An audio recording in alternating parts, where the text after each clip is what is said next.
Tara, silipin naman natin ang Mayon Skyline View Deck sa Tabaco City, Albay. Ang Mayon Skyline View Deck ay ang pinaka-accessible na lugar na malapit sa Bulkang Mayon. Sa view deck ay matatanaw mo na ang bayan ng Legazpi, Daraga, Ginobatan at Kamalig. Sa itong sikat na lokasyon para makita ang Bulkang Mayon mula sa isang mataas na vantage point. Dahil nasa mataas na lugar ang view deck na to, hindi mo mararamdaman ang init dahil sa malamig na hangin. Ayon sa mga lokal, pumunta ng umaga para masilayan ang perpektong hugis ni Mayon.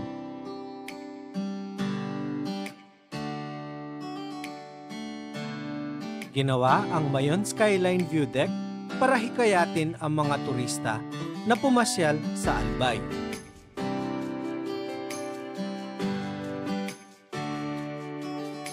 At kung ikaw ay nagta-travel sa Albay at gustong makipag-ugnayan sa kalikasan, isa ito sa mga kailangang puntahan.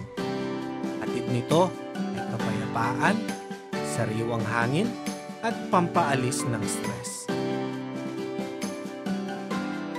Maraming salamat at sana ay nagustuhan nyo ang inyong pananatili sa Mayon Skyline View Deck.